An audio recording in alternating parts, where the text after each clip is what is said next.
American Family Radio. Faith, family, freedom. American Family Radio. It's been proven again and again and again. Bert Harper. The verification of the dates, the verification of the genealogies, it puts spiritual iron in my spiritual blood to know that we can depend upon the Word of God. Exploring the Word. Weekday afternoons at 3 Central on American Family Radio. This is American Family Radio, a listener-supported ministry of the American Family Association.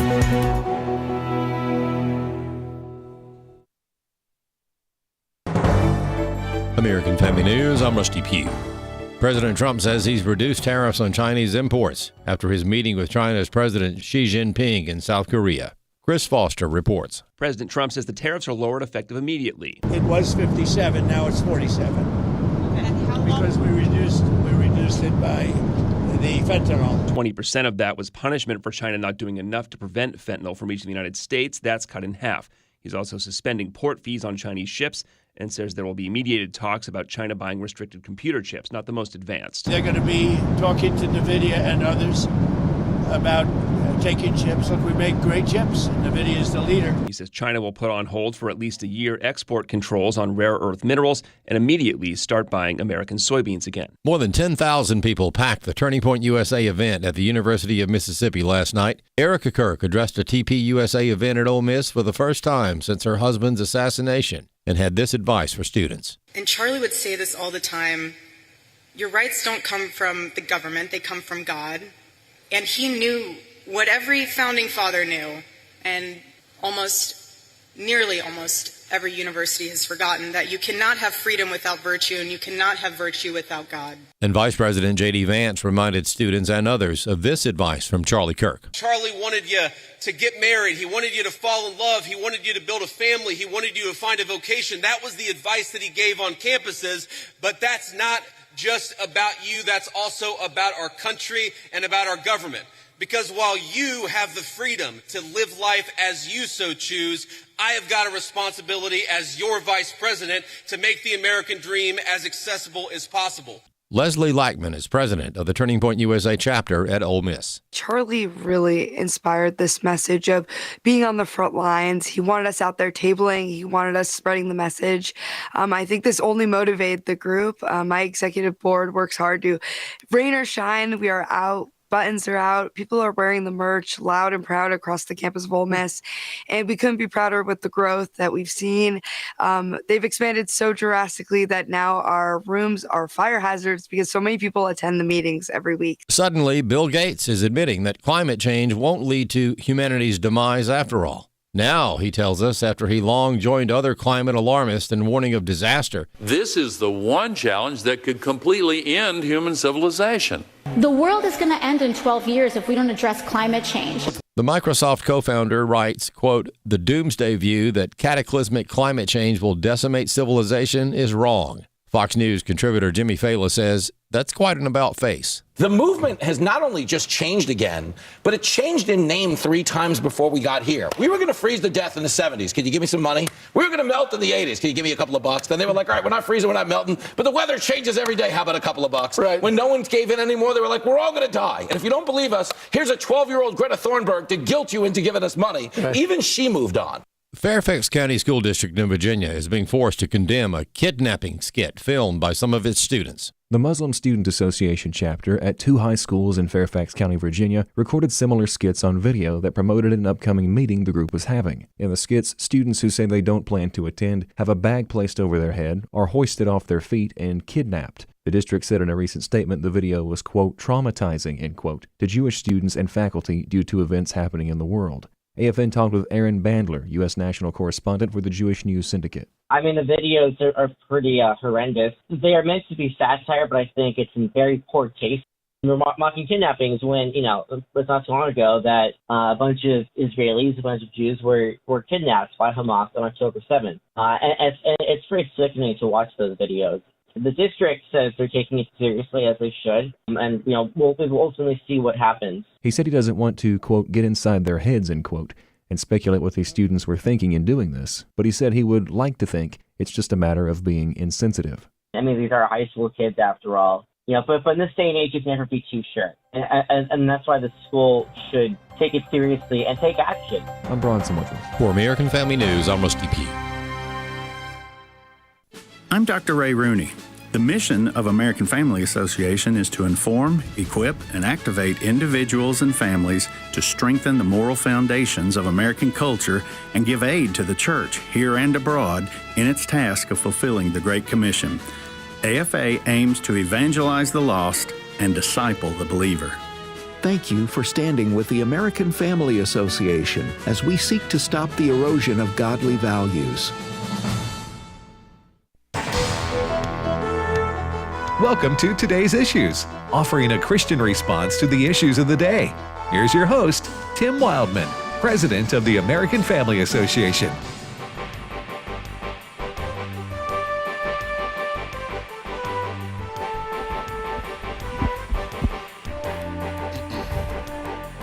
Hey, good morning, everybody, and welcome to Today's Issues on the American Family Radio Network.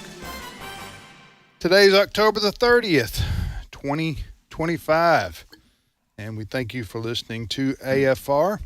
Joining me in studio is Fred Jackson. Good morning, Fred. Good morning, Tim. Chris Woodward. Good morning. And in Kansas City, KS, is our good friend Ray Pritchard. Good morning, Ray. Good morning, Tim. How are you today? I'm doing great. I'm doing great. Today's my wife's birthday, by the way. Well, happy birthday, Allison. Allison. Yeah. First lady. Yeah, I'm not going to tell you how old she is, although it doesn't matter to me. But, I remember when I turned 39, Allison. Let me tell you. Anyway, she's my lovely and talented wife. Mm-hmm. She's her birthday, October the 30th. So, okay, the one who mows your lawn. 1963. So you figure it out. So are you going somewhere? What did you just do? Give us her Tim will be dining alone at Sweet Tea and Biscuits today. Table for one at McDonald's. All right. Anyway, yeah, we were married the same year. No, we were married. Okay, you know what? We need to just start this show over. That's all right. The problem is it's live. Yeah. Rewind. I shouldn't. Anyway, just happy birthday, honey. Happy birthday, Allison. Happy birthday. All right, so we were. What I meant to say was we were born the same year. That's 1963. Oh, okay. Yeah. Now we know how old you remember are. You and Ray remember 1963, don't you? That's vividly. Absolutely. Yeah. I wasn't in high school. In 63? In 1963, I was 9 years old. What about you, Ray? I was in the 5th grade on that Friday when Mr. Kindig walked in. Oh, yeah. And said That's right. Now, that's coming up. When was that? November the 22nd, 1963. Vivid, like it was yesterday. Mm-hmm. Yeah. What happened to you on that? Your teacher came in and told you? Our principal came in, in which Mr. Kindig,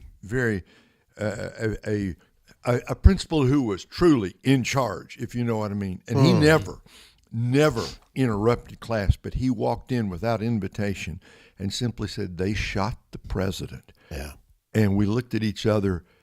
Kids, 5th graders, did not know what to do or what to say. Mm-hmm. But then they sent us home, right?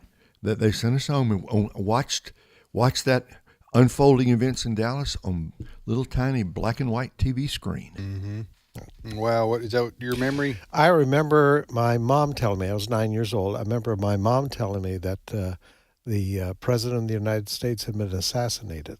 So it was big news in Canada. Oh, yeah. Yeah, very much so. Around the world. Well, that's one of the things that happened that's the biggest thing that happened in 1963. But yeah, that was when I was born. All right. So much to talk about today. We had, Chris and I were both in Oxford, Mississippi last night for the Turning Point USA event with Erica Kirk, the widow of Charlie Kirk. Mm-hmm. And then her special guest that spoke was none other than the Vice President of the United States, Mr. J.D. Vance, right? Very true. I wish that I had known it was Allison's birthday because perhaps we could have put in a request for J.D., as one person in the audience called him, to wish her a happy birthday. I'll get to the J.D. guy in a minute. But for people that didn't have the ability to watch it, there are still streams out there on YouTube that you could pull up and watch on demand today. It was on Fox News Live, right? I had the best seat in the house. Yeah. From my recliner in my living room. Yeah. Saw the whole thing. Yeah. Did you watch it, Ray? Any of it? Watch the Erica Kirk and JD. Unbelievable. Yeah. What an event. Yeah. I watched it on Fox News. Just for I don't want to steal your thunder here, Chris, but you do have thunder, right? Yes. Okay. Anyway, the event was held on the campus of Ole Miss at the Pavilion, which is the basketball arena, and it seats I think 9,000 for basketball, roughly, and then you add in seats on the floor last night, and the arena was packed, rafter, if there was a rafter, rafter to rafter, it was packed out, and people were turned away because, when it got full. So you're talking about 10,000 plus inside the arena for the event last night. Yeah. And so that's the setting, and it was the first time, well, it may be the only time that Erica speaks at one of these events, that Charlie Kirk had this scheduled as part of his national tour. So he was coming, he goes around the country, and this was his stop at Ole Miss to have the designated day. And so that's why the event went ahead and took place with Erica and the vice president. And how impressive these kids, 10,000 kids. Some of them start lining up. They weren't all kids. I was born in 63. Oh, there you go.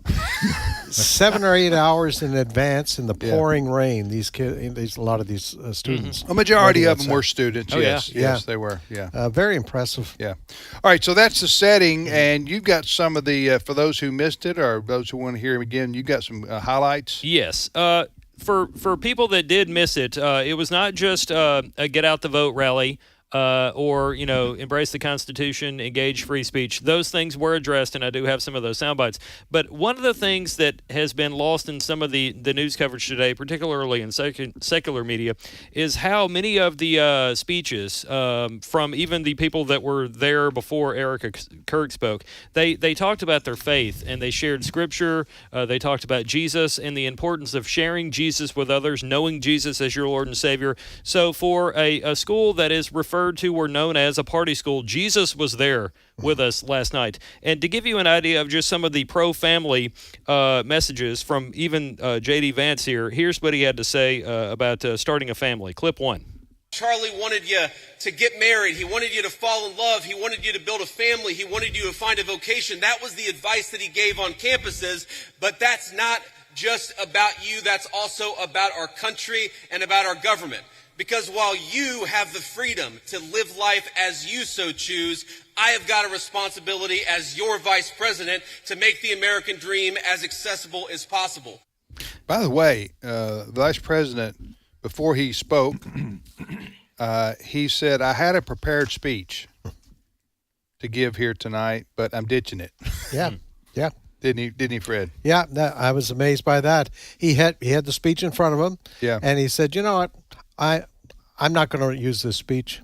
I'm just going to I just want to talk. I just want to talk to you guys. Yeah. So he gave. Okay. So Erica spoke first, and she went about, I'm going to say 20 to 30 minutes, maybe. Erica Kirk talked a lot about Charlie, and talked a lot about the mission of Turning Point and the challenge of going forward. And on a personal note, she said, it was very sad to hear. She talked about basically she's saying the reality of what she called this nightmare is basically just she's having to come to grips with it, for lack of a better term. The initial shock of what happened, and then the immediate aftermath. Everybody's surrounding you, and you're trying to process all this. And now she described, being at home alone with her 2 children, sleeping by herself. And it was just, heartbreaking to hear her talk about it. Y'all heard this, right? Yeah, It was kind of like very personal. That she shared this, her feelings, I guess you could say. I'm surprised she didn't cry, but she didn't. She didn't cry. But anyway, that was what she did, and then she introduced the vice president and J.D. Vance, and he came on stage, and then he said what Fred said. He said, "I'm ditching this formal speech I was going to give. I'm just going to talk from the heart." Then he said, what we're going to do here tonight is I'm going to take questions from the audience. So you had these 10,000 people and then live national television with Fox. And J.D. Vance said, I want you – what he was doing what Charlie Kirk would have done. Right. That's the reason he did this. And so he said, do we have this clip where he says – I want the people who disagree with me to come. No, sir. Okay. He says, Vice President says, we're going to do this Q&A, and if you disagree with me if you have a question of disagreement with me on issues or policy, I want you to step up to the microphone first. Yep. Which is what Charlie Kirk used to do. Yeah. So it was, and then Vice President Vance just was outstandanding on his feet with every Q&A that he gave. He's a very witty guy. He's very affable. Is that the right word? He's not stiff, robotic, or anything like that. He just comes across a very normal person. Yes, and he did not shy away from tough questions. No, he didn't. He didn't know what they were going to ask. He really didn't. None of the questions were given to him prior to the event. Right. Go ahead. To give you an example of he not shying away from questions, there was a lady there who asked him about immigration policies and his interfaith marriage, how he deals with that, those kinds of things. And she rattled off like 5 or 6 questions in a row. And he said, okay, you asked me a lot. I'm going to do my best. He said you asked me 9. Yeah. You asked me a lot. I'm going to try to do my best to answer these as best as possible. And he began with like her last questions. And then, excuse the Sakiism, he circled back to the interfaith question. I've got about 2 minutes of this. We can dump out of it whenever you want, or we can play the whole thing. But here is what Vice President Vance had to tell this lady about his interfaith marriage. Clip 16. You asked a personal question about our interfaith household. And yes, my wife did not grow up Christian. I think it's fair to say that she grew up in a Hindu family, but not a particularly religious family in either direction. In fact, when I met my wife, we were both, I would consider myself an agnostic or an atheist, and that's what I think she would have considered herself as well. You know, everybody has to come to their own arrangement here. The way that we've come to our arrangement is she's my best friend. We talk to each other about this stuff. So we decided to raise our kids Christian. Our 2 oldest kids who go to school, they go to a Christian school. Our 8-year-old did his first communion about a year ago. That's the way that we have come to our arrangement. But, thank you. My 8-year-old was also very proud of his first communion. Thank you, guys. I'll tell him that Old Miss wishes him the best. But I think everybody has to have this own conversation when you're in a marriage. I mean, it's true for friends of mine who are in Protestant and Catholic marriages, friends of mine who are in, atheist and Christian marriages. You just got to talk to the only advice I can give is you just got to talk to the person that God has put you with, and you've got to make those decisions as a family unit. For us, it works out. Now, most Sundays, Usha will come with me to church. As I've told her, and I've said publicly, and I'll say now in front of 10,000 of my closest friends, do I hope eventually that she is somehow moved by the same thing that I was moved in by church? Yeah, I honestly do wish that, because I believe in the Christian gospel, and I hope eventually my wife comes to see it the same way. But if she doesn't, then God says everybody has free will, and so that doesn't cause a problem for me. That's something you work out with your friends, with your family, with the person that you love. Again, one of the most important Christian principles is that you respect free will. Usha's closer to the priests who baptized me than maybe I am. They talk about this stuff. My attitude is you figure this stuff out as a family, and you trust in God to have a plan, and you try to follow it as best as you can. And that's what I try to do. Okay, the question that the lady asked him leading up to that answer right there, Ray, was basically, you're a Christian, your wife is a Hindu, How do you make this work, basically? Have I got that fair? Yes. Yeah. And that was his answer to this. It sounded to me like, Ray, he came to know the Lord after he got married.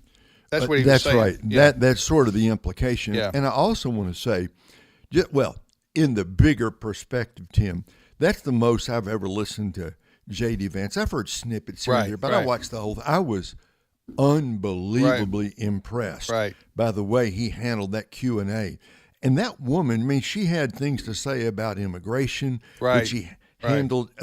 If you just watched how he comported himself, that's a master class in how to deal with difficult questions, because there was an edge to the way she framed her question. It was accusatory. Yeah. Yes, it was. She was civil. Right, she was. Okay, but there was an edge to it, right? Yeah, because when he started answering the question, she almost immediately raised her hand like, "Hey, hold on just a minute. I don't agree with what your answer right there." But he handled it forthrightly and masterfully, and I thought he did a great. That was one of the when he said, "Come to the microphone if you have a disagreement with me." She was one of the ones who came up and asked him and. The crowd, 10,000 plus, the vast majority of them obviously would be a kindred spirit to the cause of Turning Point and J.D. Vance and everything like that. But nobody booed her. Mm-hmm. There was no ugliness to her. Hey, quit asking these kinds of questions, anything like that. I tell you, if you were not a fan of J.D. Vance before last night, you had to appreciate his honesty and his frankness. Yeah. He did not shy away from that question. No. And keep in mind, his wife was sitting right there too. Yeah.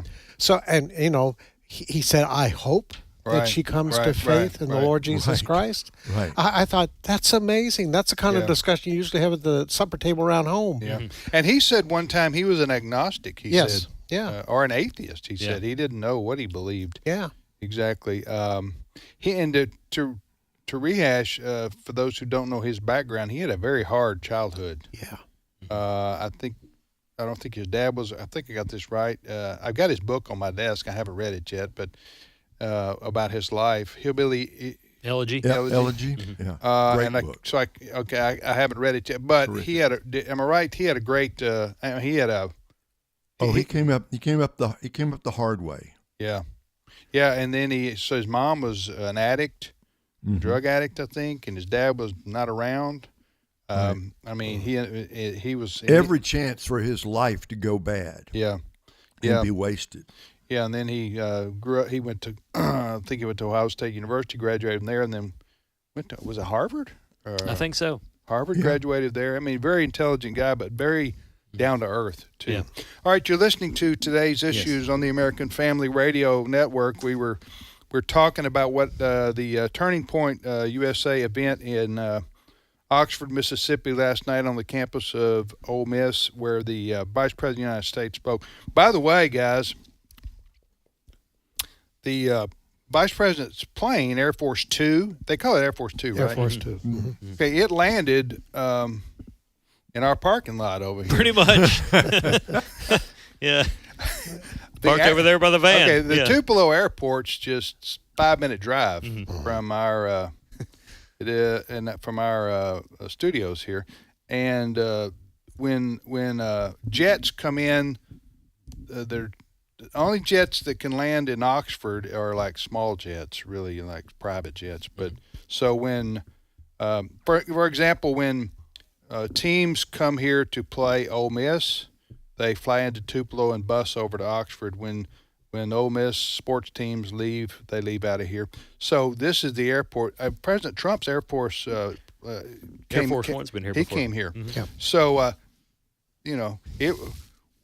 we had a bunch of rednecks watching that plane land last night and take I guess off. I'm a redneck now. Yeah, well, you are, Fred. I saw it. That's a term of endearment, my friend. You're an official redneck, Canadian American redneck. Yeah, it was kind of interesting because as he approached the plane approached the runway for the first time, he did what's called a missed approach. He aborted the landing. Did you see this? I saw it, yeah. Okay. He aborted the landing Okay. and went off back up into the clouds again.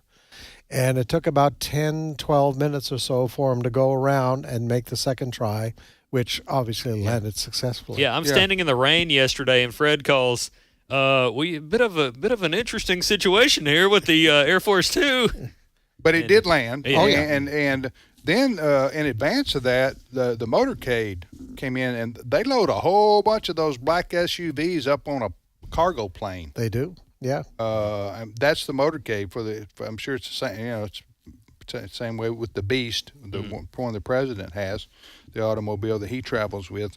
But anyway, then they took the motorcade went from Tupelo to Oxford, which is about an hour or 45 minutes to an hour, and just zoomed. It's just fun to watch if you get to see any of this.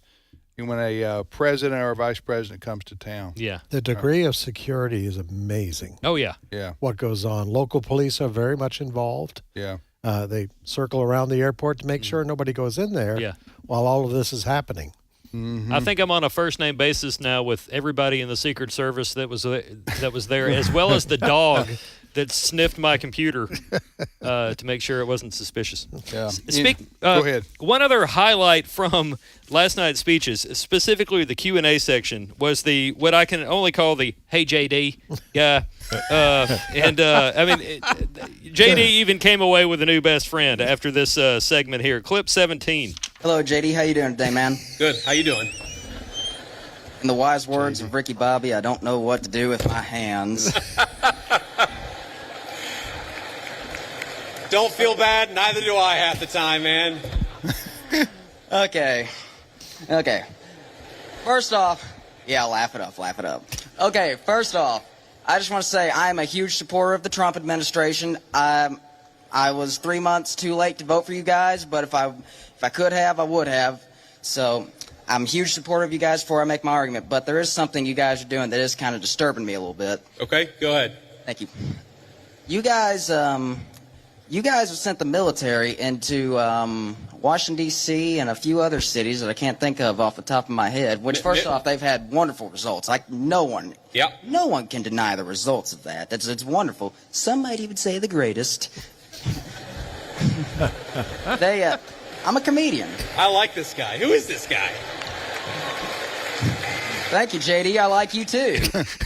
Thank you, JD. He was great. Yes. Anyway, I don't know so he was saying he was too young to vote? Yes. Okay. Yeah. He had turned 18 after the election. Yeah. Anyway. He is a comedian. He went on to say something about Ricky Bobby, didn't he? I don't know what to do with my hands. That's it's what from he said. Nights, it's from the movie Talladega Nights. Okay. Oh, my goodness. By the way, Anyway. J.D. Vance did go on to support the administration's policies of trying to curb crime, for those that didn't see the rest of it. Oh, yeah. But it was a lighthearted moment that everybody enjoyed. Yeah. Anyway, he did an excellent, everybody here, he did an excellent job. And if I'm the Democrats, I don't know, I want to face this guy. No. Do you, Ray? He is so quick on his feet. Yeah. He's winsome, he's personable, Right. he's young, and he is quick. Quick on his feet. I think he's only 40. He's 41. 41. It is the first time in my lifetime somebody in office that high up has been younger than me. Yeah, 41 years old. And so we will see what the future holds. But Kamala Harris, J.D. Vance. Well, yeah. Think about it. She wouldn't have answered that faith question. She would have said, that's a personal matter. Yeah. Yeah, he anyway, he will be the nominee for the Republicans, heir apparent, in the next. But that's 3 years out, right? In fact, that's what he said. That some people were chanting 48, 48, 48, meaning you'll be the next president. And he said, "Wait a minute, we don't want to get ahead of ourselves." Yeah. Yes. So, all right, we will take a short time out right here. Sandy Rios from the podcast Sandy Rios 24/7 will be on with us momentarily.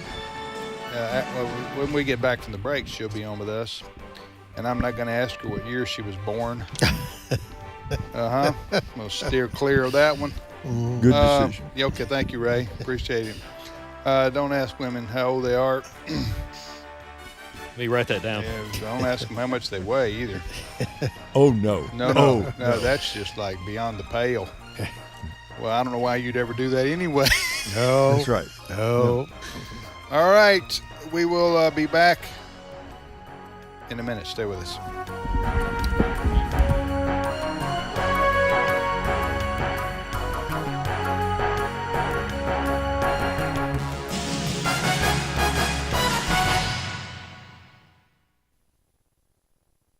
It's my turn. Here is your host for My Turn, Don Wildmon. Once there was a king of a vast domain who was growing old. He decided that it was time to select an heir from among his 4 sons. So he called them in one at a time to discuss the inheritance of his kingdom. When the first son entered the chamber of the king and sat down, the king spoke to him. "My son, I'm very old and will not live much longer. I wish to entrust my kingdom to the son best suited to receive it. Tell me, if I leave my kingdom to you, what will you give the kingdom?" Now this son was very rich. So when asked the question, he replied, "I'm a man of vast wealth. If you leave me your kingdom, I will give it all my wealth, and it'll be the richest kingdom in all the world." "Thank you, son," said the king as he dismissed the son. When the second son entered, the king spoke to him. "My son, I'm very old and will not live much longer. I wish to entrust my kingdom to the son best suited to receive it. Tell me, if I leave my kingdom to you, what will you give to the kingdom?" Now the son was very intelligent. So when asked the question, he replied, "I'm a man of vast intelligence. If you leave me your kingdom, I will give it all of my intelligence, and it'll be the most intelligent kingdom in all the world." "Thank you, son," the king said as he dismissed the son. When the third son entered, the king spoke to him. "My son, I'm very old and will not live much longer. I wish to entrust my kingdom to the son best suited to receive it. Tell me, if I leave my kingdom to you, what will you give to the kingdom?" Now this son was very strong. So when asked the question, he replied, "I'm a man of vast strength. If you leave me your kingdom, I'll give it all of my strength, and it'll be the strongest kingdom in all the world." "Thank you, son," the king said as he dismissed the son. The fourth son entered and was greeted by the king in the same fashion as the other 3. "My son, I am very old and will not live much longer. I wish to entrust my kingdom to the son best suited to receive it. Tell me, if I leave my kingdom to you, what will you give to the kingdom?" Now this son wasn't especially rich or smart or strong, so he replied, "My father, you know that my brothers are much richer, smarter, and stronger than I. While they have spent years gaining these attributes, I have spent my time among the people in your kingdom. I have shared with them in their sickness and sorrow, and I have learned to love them. I'm afraid that the only thing I have to give to your kingdom is my love of the people. I know my brothers have more to offer than I do. Therefore, I will not be disappointed in not being named your heir. I will simply go on doing what I have always done." Well, when the king died, the people anxiously awaited the news as to their new ruler. And the greatest rejoicing the kingdom ever knew took place when the fourth son was named by the king as his successor. Wealth, intelligence, and strength are often noble virtues, but they are weak indeed when competing with love. This has been My Turn with Don Wildmon, a production of the American Family Association. Search me, God, and know my heart. Test me and know my anxious thoughts. See if there is any offensive way in me, and lead me in the way everlasting. Psalm 139, 23, and 24. American Family Radio. This is today's issues. Email your comments to comments@afr.net. Past broadcasts of today's issues are available for listening and viewing in the archive at afr.net. Now, back to more of today's issues. Hey, welcome back to Today's Issues on the American Family Radio Network. Today's Issues, the name of this program. Hey, we are now on the air in Des Moines.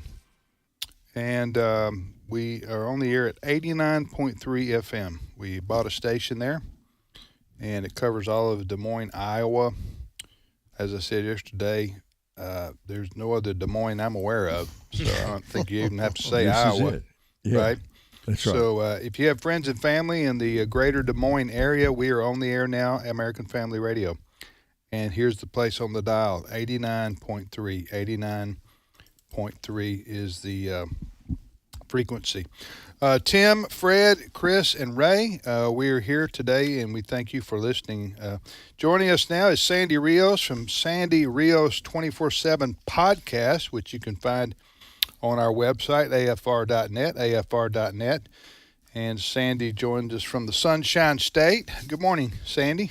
Good morning, Tim. I'm supposed to say hi to you from Bill Johnson. I just did a podcast with him.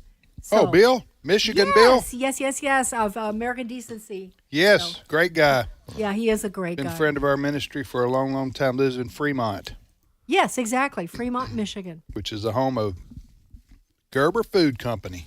Little known fact there. Did you know that? No, I guess I didn't, or at least I've probably been told and forgotten. Yeah, But- Gerber Foods, based out of Fremont.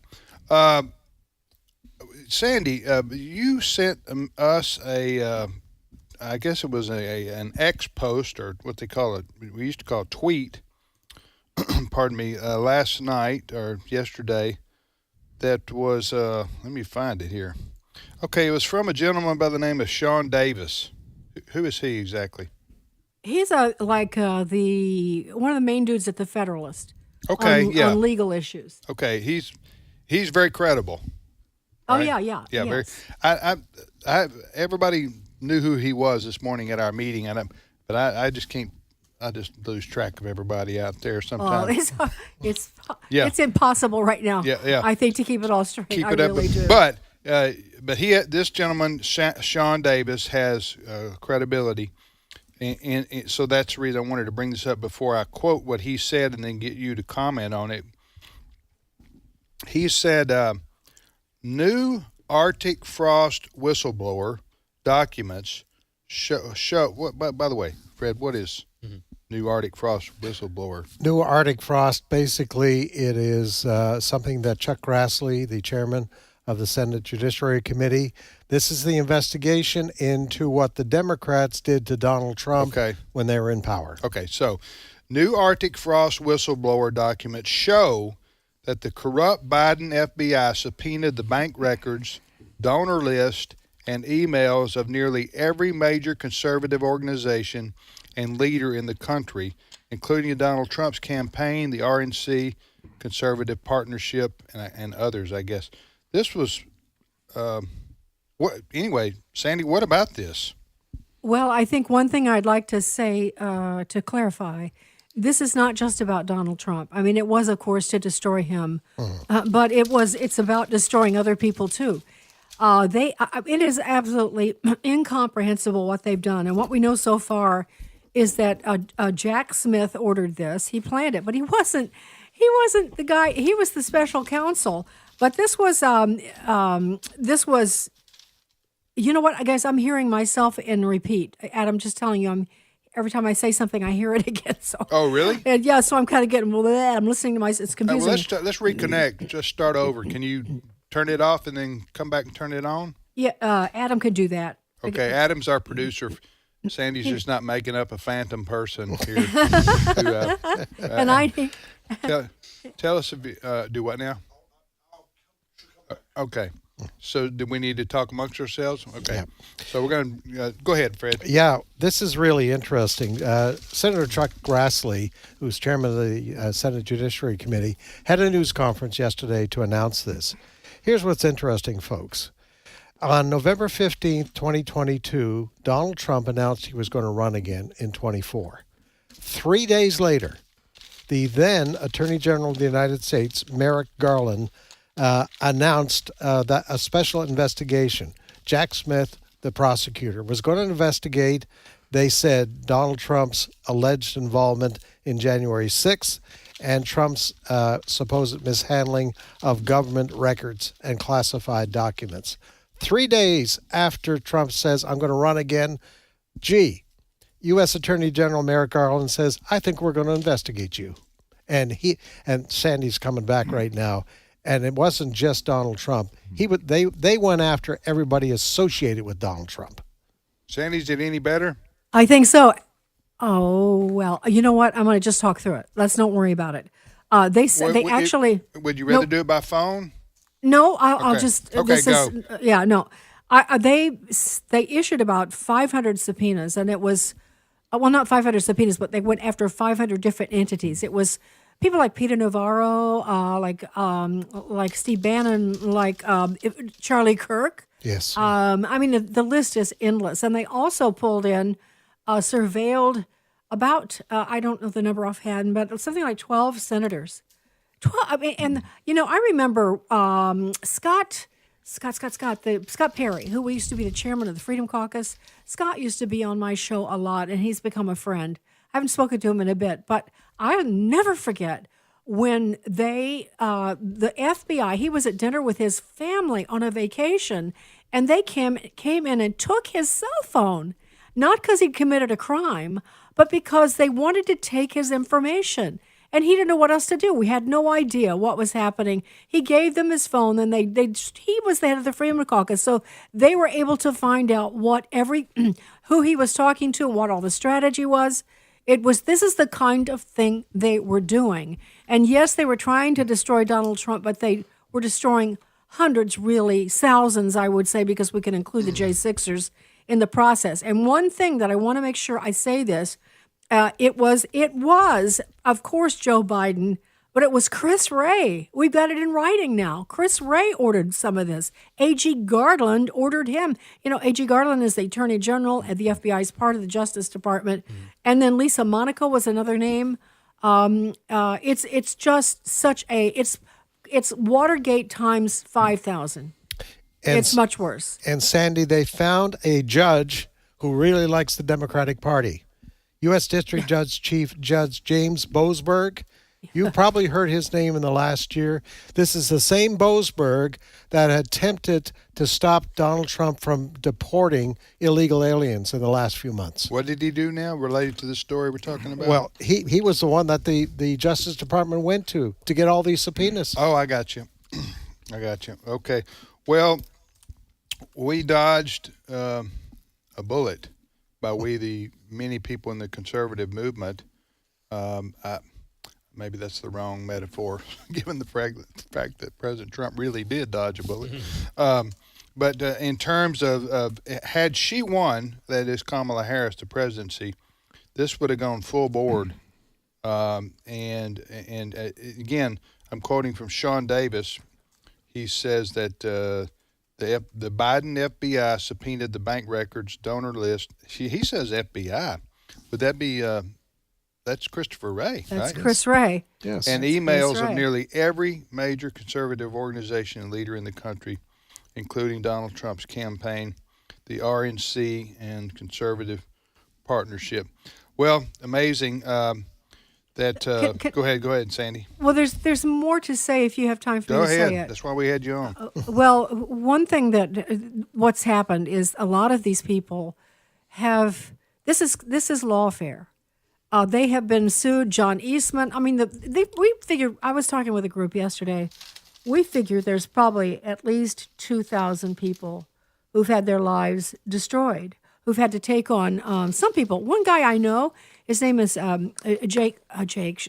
Gosh, I just went blank. He's a senator in Arizona. I've known him for a long time before he ever ran. He is a great senator. He's a great guy. He's got 6 little children.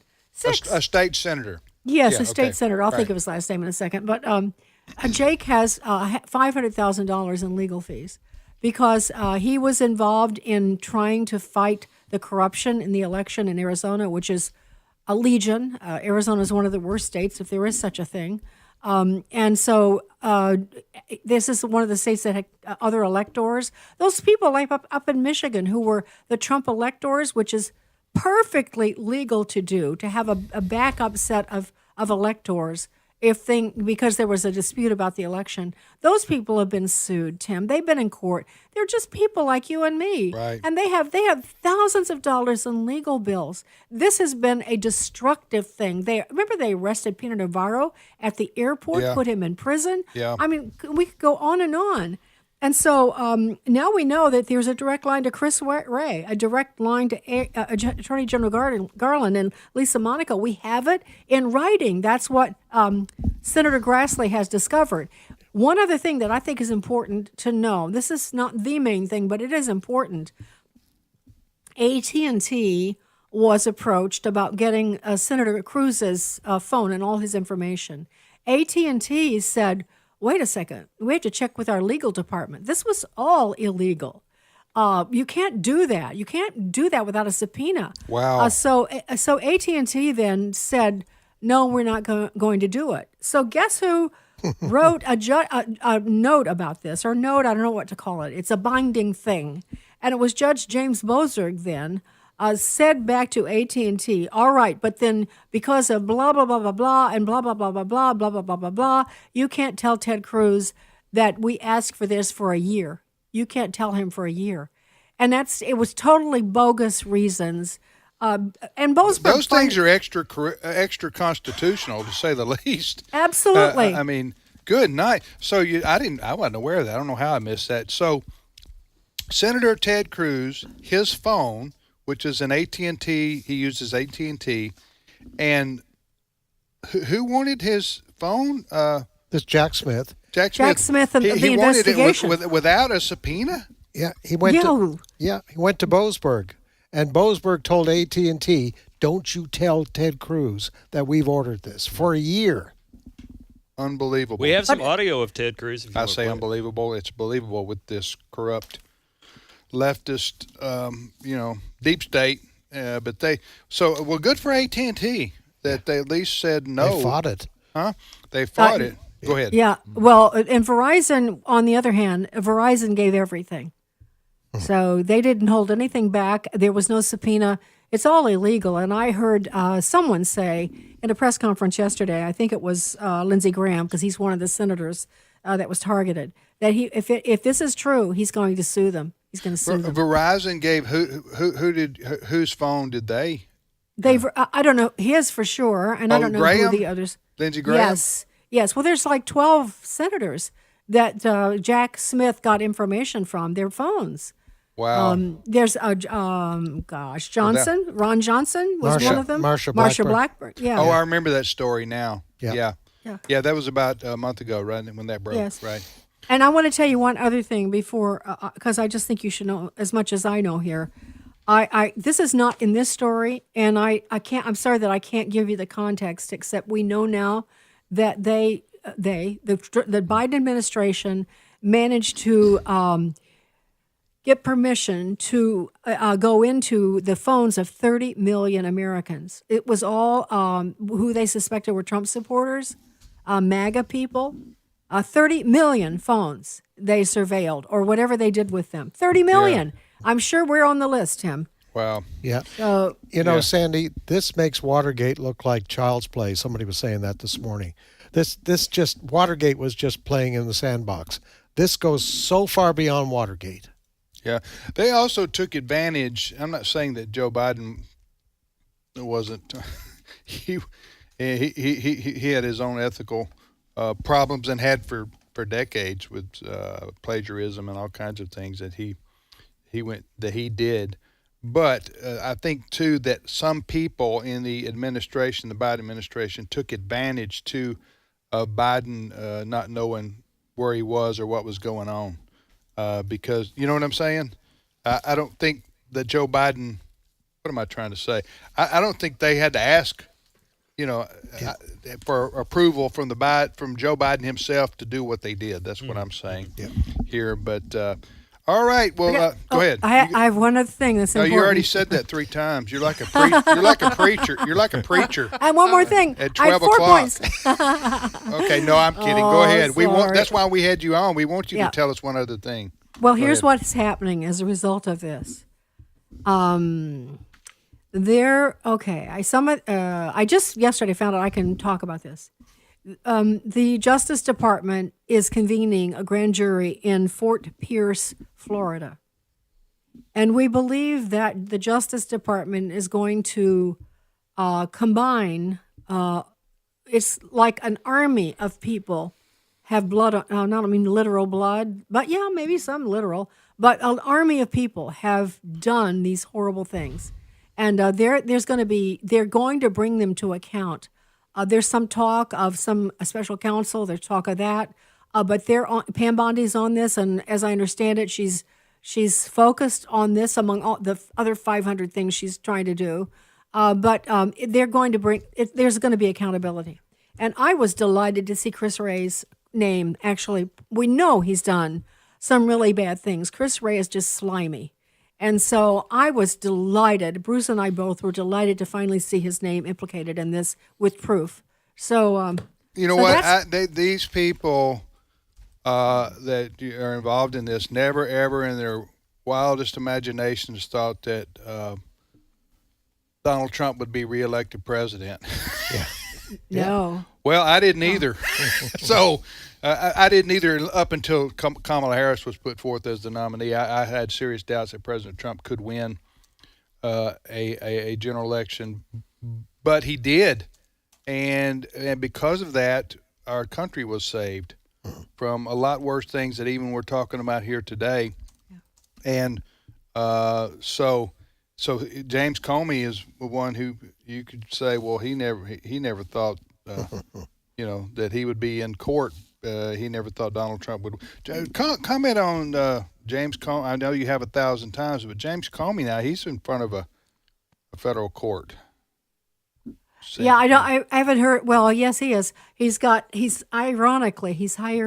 Pat Fitzgerald out of Chicago. We knew Pat Fitzgerald used to have a very high profile. He's the one that prosecuted Scooter Libby.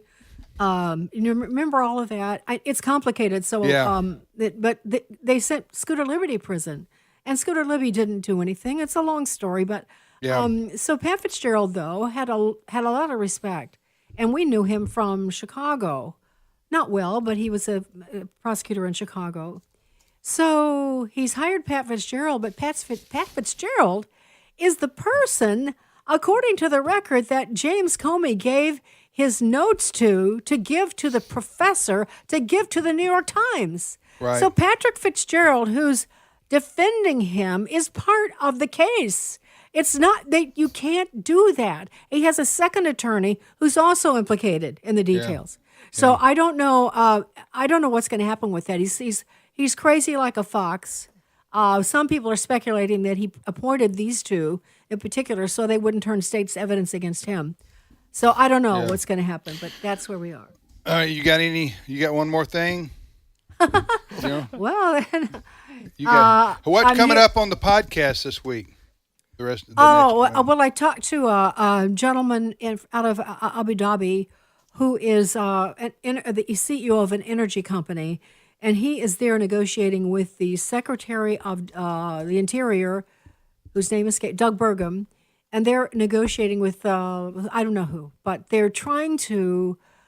The Chinese are in everywhere, and they are trying to sabotage America's deals with some of these countries on energy and oil and all of that. So it's very complex, and I talked to him about that. Okay. And you know what? I can't remember what else. That's all right.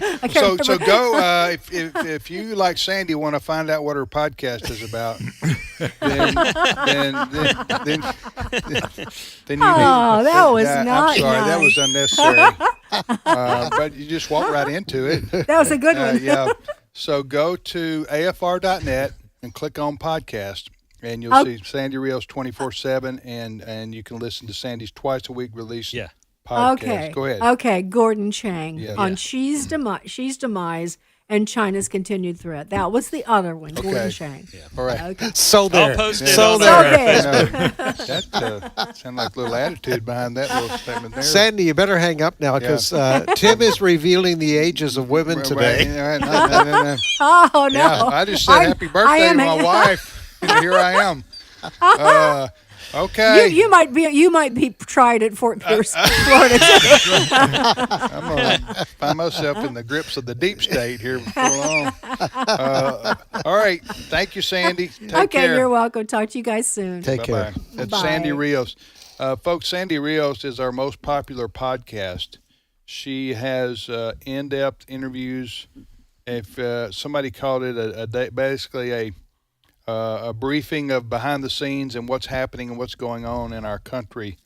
And so if you want to access that, Sandy doesn't have a radio show on our network any longer. She retired from that. And she said, because 10 years she was on the air with us in the morning, and she said, Tim, I just want to switch over to a podcast. And I said, well, fine, be that way. And so here we are with her podcast twice a week, and it's outstanding. And thousands and thousands of people listen to her every week on her AFR. Sandy Rios 24/7 podcast. So go to afr.net, click on podcast, and sign up for Sandy's podcast releases, again, twice a week. You're listening to Today's Issues on American Family Radio. Tim, Fred, Chris, and Ray. Ray, anything? We haven't let you talk in a while. I was thinking about that fella, the guy last night who said, JD. Yes. Hey, JD. Chris yeah, can right. do it. Hey, JD. Yeah, that was great. Ricky Bobby and all that. And he asked about what's going to happen if someday the Democrats get in power and they use the government against the American people. And JD's answer, I thought, was brilliant because it goes to what Sandy was just talking about. He said, J.D. Vance said, we don't have to imagine what might happen in the distant future. Look at what happened when Joe Biden was president, how he weaponized the government against its own people. And, this thing about that Sandy was talking about, they did it deliberately. They lied about it. They covered it up. And let's be honest, Tim, they're not apologetic. I'm talking about the left-wingers. They're not apologetic about what they did, going after conservative leaders. They're only sorry they got caught. Yeah. Yep, that's right. And as again I said, had President Trump not won, then the political left in this country would have come after and tried to, all conservatives and Republicans, and they would have used every means possible to try to shut groups like ours down, for example. I remember going all the way back to the Obama years. Lois Lerner, head of the IRS, went after conservative groups. Right. Trying to take away their tax-exempt status. Right. So it's war. Yep. Out there. And all right, and that's what J.D. Vance was talking about too. We're just about out of time. Chris, you got any update on the monkeys in Mississippi story? I don't. As far as I'm aware, at least one monkey is still on the loose. So good night, sleep tight, don't let the monkeys bite. We got to name that monkey. We got to name him. George. Ed already said curious. Curious George. Yeah. They're just, he's out there, that monkey. People are having fun with it on social media. I've seen people like Photoshop a monkey on their patio table as if their Ring camera spotted the loose monkey. Hey, honey, somebody's at the back door, one of those things. So this is, for those who don't know, there was a truck that overturned carrying some monkeys. I guess they were bound for a lab. Tulane University in New Orleans on the interstate in Mississippi, and the monkeys escaped. 3 are still on the loose, according to various news outlets. But sadly, the others had to be put down, right? At least 5, yeah. They got shot by sheriff's deputies and such? Yeah. But how many are still on the loose? 3 rhesus monkeys from the New York Times. You can trust what they report. George and 2 friends. Yes. Reese's monkeys, like Reese's. Reese's. Yeah. Not Reese's, but Reese's. Oh, I thought this was a new Halloween candy or something. Yeah, they love peanut butter. Reese's monkeys. All right. Okay, thank you. And we like the fact that you're a Southerner who can do a good Southern accent. I like you too. We shall return momentarily with more of today's issues. Stay with us.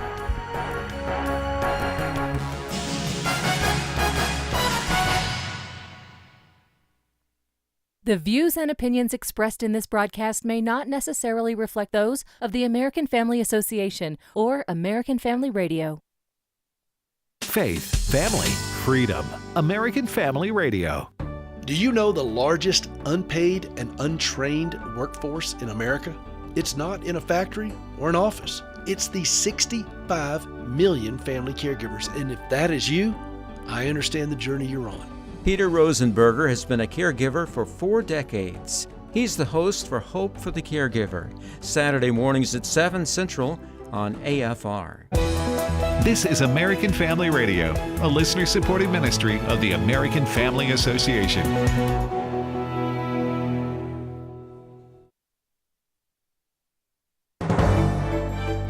American Family News, I'm Rusty Pugh. The ongoing government shutdown continuing to impact airports around the country.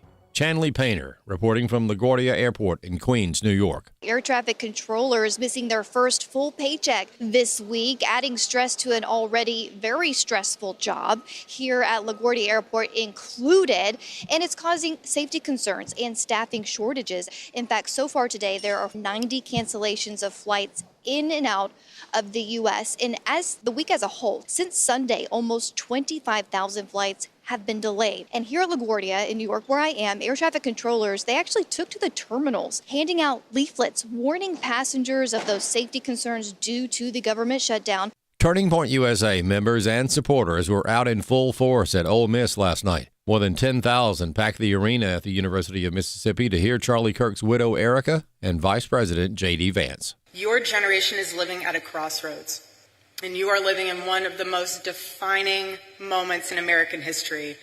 And we are all witnessing in real time the battle that is raging for the soul of your generation. Again, your generation. And so if you care about this country, as I know all of you do, don't just complain about social media. Get up and get involved in a campaign. If you want a better policy outcome, even from an administration that you voted for, then get out and get involved and making your voice heard. If you care about this country, love it enough to get involved in the process and how we govern it. That is the only way we are going to save the United States of America, and that is perhaps the greatest contribution that you can make to Charlie Kirk's legacy. Ole Miss Philosophy Department Chair Stephen Schulte was at the event and says Charlie Kirk changed the way young people think. I think students have a sense that the way things have been for the last few decades just covers up so much in terms of what people are really feeling and thinking. So I think there's a sense that people are walking around wanting to express their religiosity, but just haven't felt free to do so. And I think there's a sense now that it's okay to identify as a Christian. It's okay to celebrate your faith without worrying so much about what other people will think about you. But I think maybe the bigger thing is just a lot of the students I teach feel that a life without God is just lonely, meaningless, and not fulfilling. A Christian family advocacy group in Texas says the Texas Supreme Court has issued a major victory for religious liberty in a same-sex marriage lawsuit. More from AFN's Bronson Woodruff.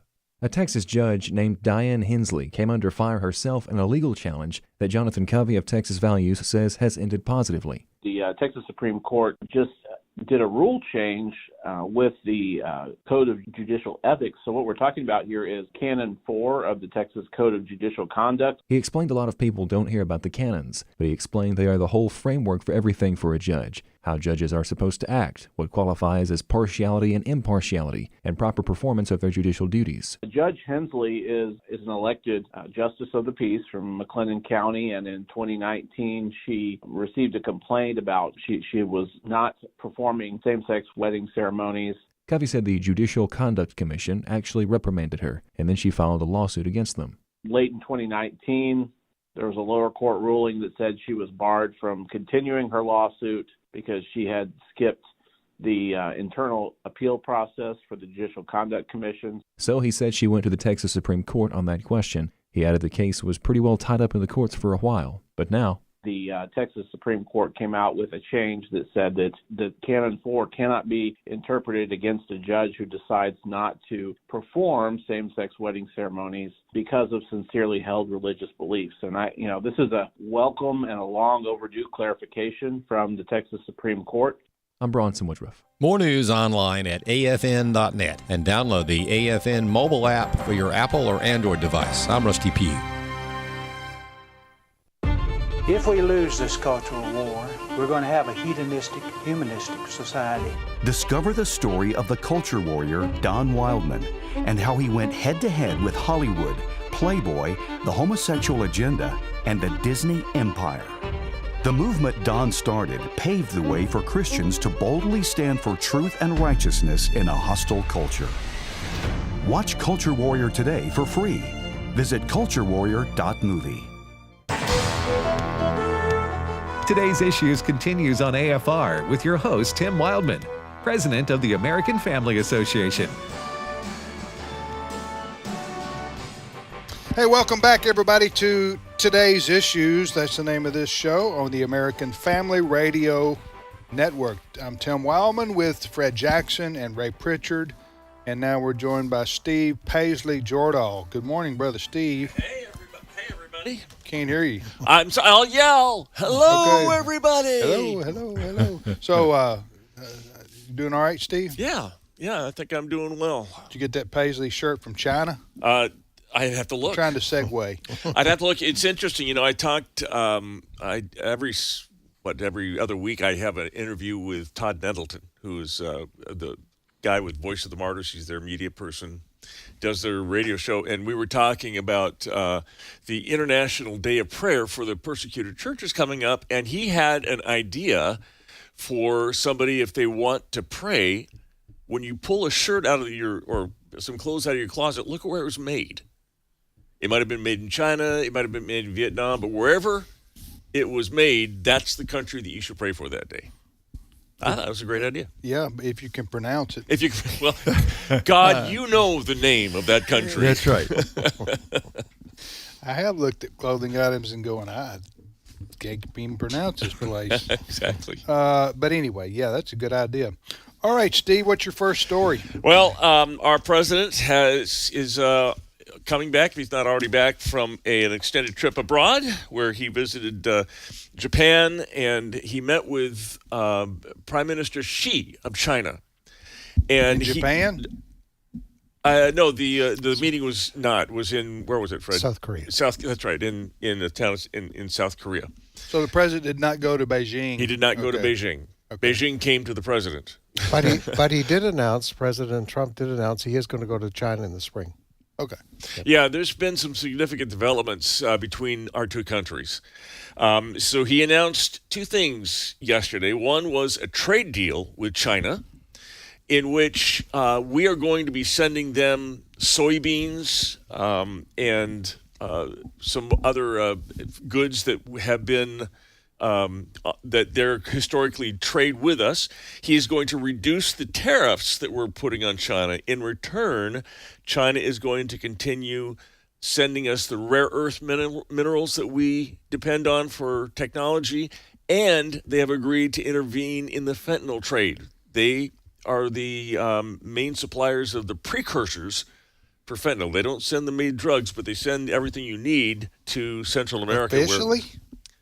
Like government, or is this drug cartel stuff? Well, China isn't hiding. I don't know that they hide the fact that they're sending these for fentanyl? For fentanyl, the precursors for fentanyl.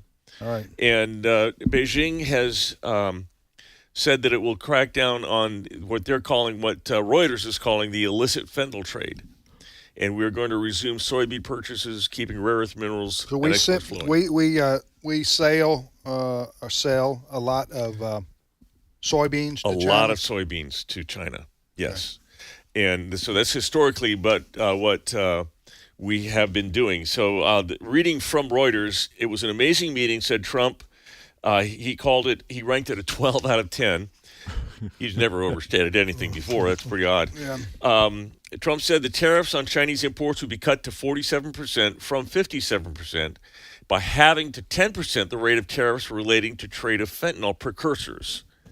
She will work very hard to stop the flow of fentanyl, a deadly synthetic opioid, and China agreed to pause export controls unveiled last month on rare earth minerals. That's the first announcement he made, and we can talk about that. But he also has said that he is going to resume nuclear, that the United States will be resuming nuclear testing. Bombs. We're going to be testing bombs, which hasn't happened since 1992 in this country. How are we going to do that? Do you know? I don't know. Well, it'll most likely be underground testing. Nevada has been one of the sites of those for a while. I mean, before 92. You surprised at that, Fred? Well, President Trump, I think during this visit, there's some rattling about between, China, Russia, the United States. They have nuclear weapons. And I think what President Trump was signaling in his statement on this on Air Force One is that if China wants to talk in threatening terms about their weaponry, President Trump, he made a statement on Air Force One last night on its way back to the United States, and basically said, we have more, this is what he said, we have more nuclear weapons than anybody else. So if they want to go out there and puff their chest about having nuclear weapons, we'll show them. That's kind of where he was. Vladimir Putin responded to that. Okay, if you guys are going to do that, we're going to do that too. Yeah. We're kind of going back to the Cold War. And by the way, different than the Cold War, there are now 9 nuclear-capable countries in the world. Just 9, but they're a list of, they're not all the best. They're not sending their best. The U.S., Russia, China, France, the U.K., India, and Pakistan also are nuclear-capable, as well as Israel, although they've never officially admitted it, they are nuclear-capable, and North Korea is capable of nuclear has the nuclear bomb. Okay. So starting up a new Cold War is a risk. I'm going to be talking with Colonel Bob McGinnis, who we talk to a lot on military and national security issues about this. But why couldn't you do that without announcing it? Well, I think it's going to be hard to conduct a nuclear test without somebody knowing. Well, that's probably true. If it's being outed by, if we're doing it undercover and we're told about that, it's better to get out in front of it, I think. Yeah, what do you think about that, Ray? Well, it is an escalation of the tension, right? But there's already, it's not like President Trump has suddenly created this idea of saber rattling. He is just saying to the Chinese and to the Russians, if you guys are going to do this, we're going to resume testing. You got to be ready, right? You hope and pray you never have to use nuclear weapons, and perhaps, maybe Steve, we're back to mutually assured destruction. We're going to be ready. You're going to be ready. Let's pray nobody ever pushes that button. Yeah, that's something we never really left, though. We've been under a moratorium that has been made credible by what's called the Stockpile Stewardship and Management Program, basically using advanced supercomputing methods to assure that what we have, even though it may be aging, is still, it'll go off if we need it to. It's still active. It's still what kind of program you got here? What's it called? It's called the Stockpile Stewardship and Management Program, and it is stockpile. Stockpile. Yeah. Stewardship and Management Program. I don't know. This sounds funny to me. The word stewardship with nuclear holocaust. Kind of does, huh? Well, although if you want to have good stewardship of something, I think nuclear missiles would be up there at the top. I would think. What does your daddy do? He works for the stockpile stewardship. He works company. for the stockpile. What does that mean? Means we're gonna blow the world up. Sounds like something else. I don't know. So, all right. So anyway, go ahead. Next story. So we got a trade. But main thing is we got a trade agreement that President Trump wanted. That's the main thing. It seems to me. Yes, and that part is probably going to be beneficial to all. So President Trump reduced the tariff from 57 to 47 on what? You know the answer to that? Let me see. Like on everything that comes in from China? I think we had pretty much yes, with maybe some specific, I don't know if maybe auto parts or something like that. They might have had some stuff on a list that didn't qualify, but basically 57 to 47 just sounds a little odd. Like, you know what I'm saying? He's the consummate deal maker, Tim. Yeah. You know, look, I'm going to. Like he's like the butcher, and he's selling you a cut of beef. Look, I'm going to take 10% off right now because you're good. I like you guys. Right. You know. All right. Next story, Steve. All right. So we're getting the first daylight pictures of what Jamaica looks like after Hurricane Melissa tore through that country. It was a Category 5 as it hit Jamaica. It didn't slow down a whole lot, and so they have at least 36 people, at least. As of now, at least 36 people have been confirmed dead. That is almost certain to go higher, much higher, because they're still digging through rubble. But entire towns kind of wiped off the face of the earth. Have you seen the video footage of this? I've seen some of it. Unbelievable. It is. Catastrophic is not even a good word. It's catastrophic is less than the word that needs to be used. I don't know what that would be, but this hurricane hit Jamaica. You know, you think Ray and Fred and Steve, when you think Caribbean, you think that they're hurricane. They're used to this, right? Well, this was like the first major hurricane to hit in 25 years or something like that. It's the strongest ever to hit Jamaica. In Jamaica, yeah.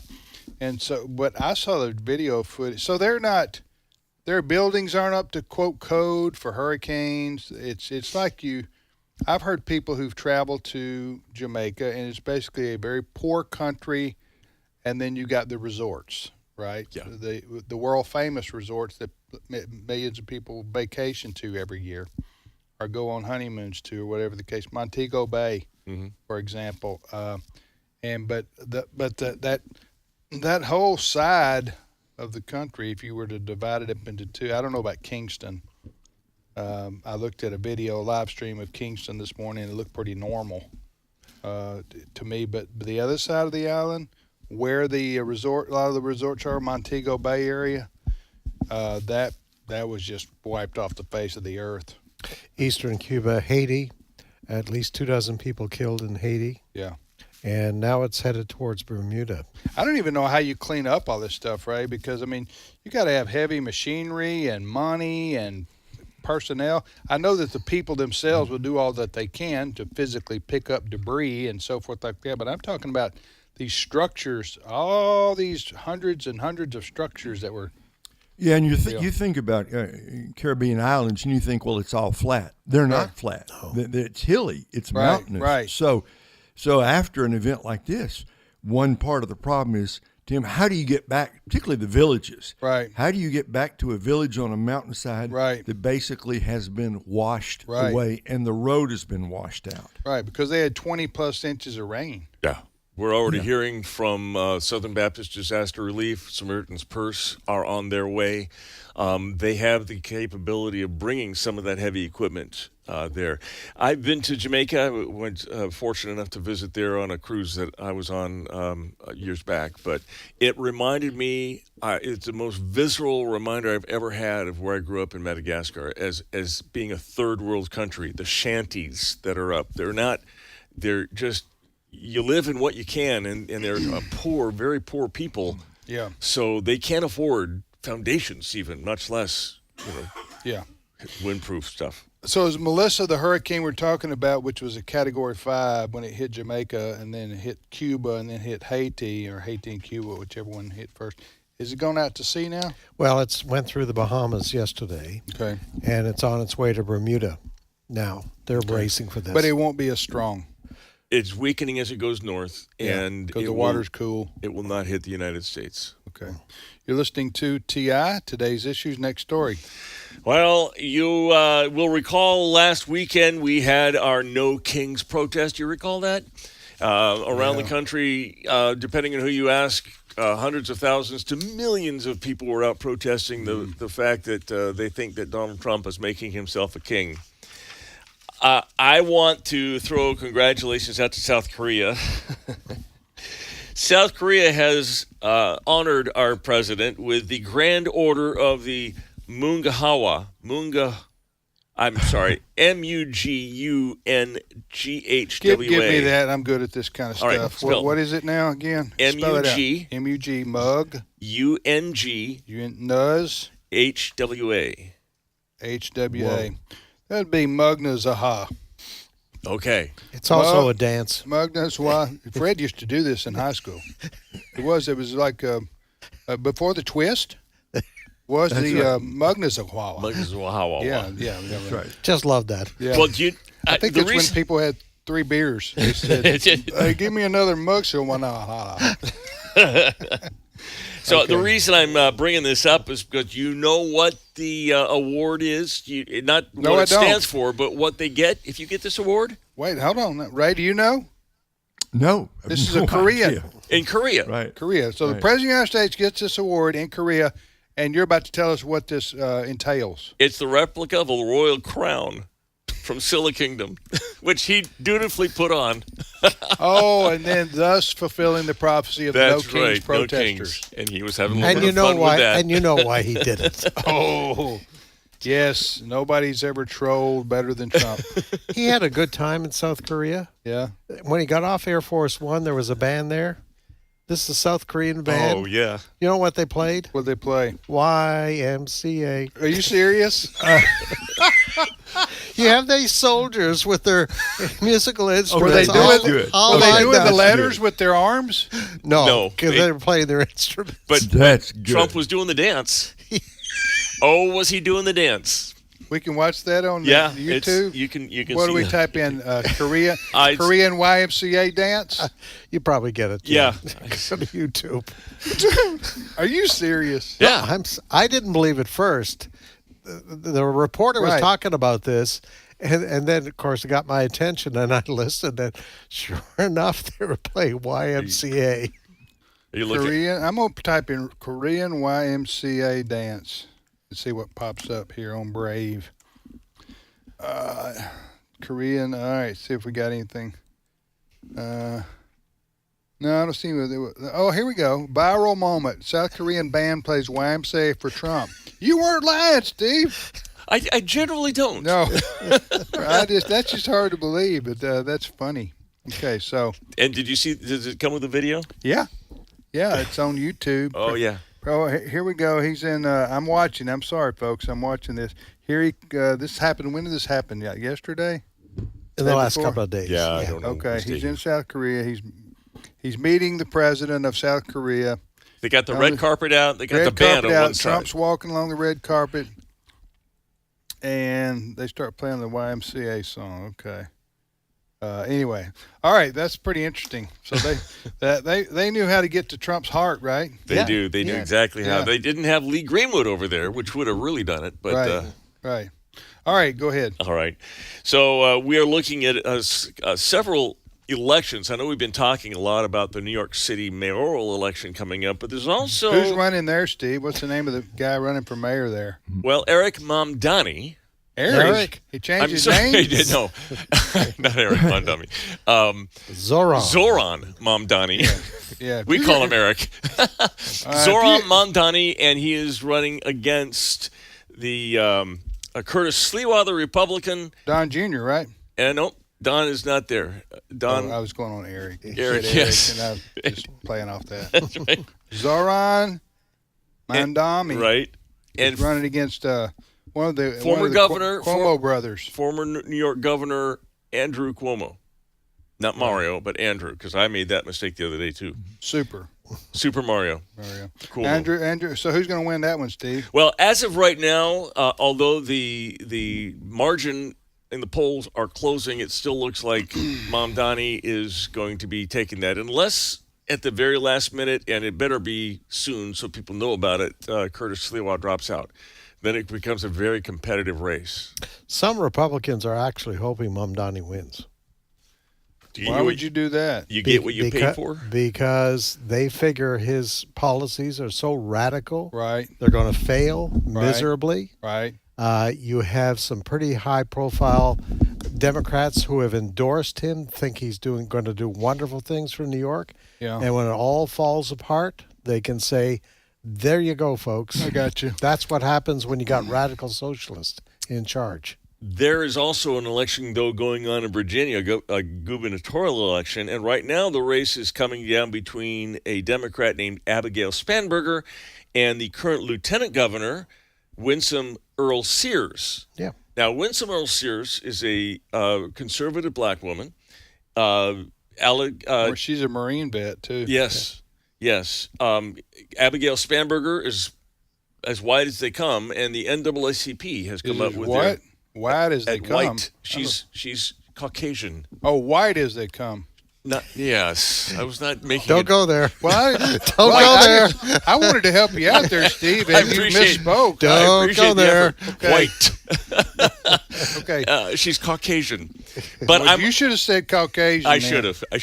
The reason I'm bringing this up, though, is that the NAACP has come out with their endorsement. Who are they endorsing, Steve? Well, is the National Advancement. The National Association for the Advancement of Colored People is endorsing the white lady.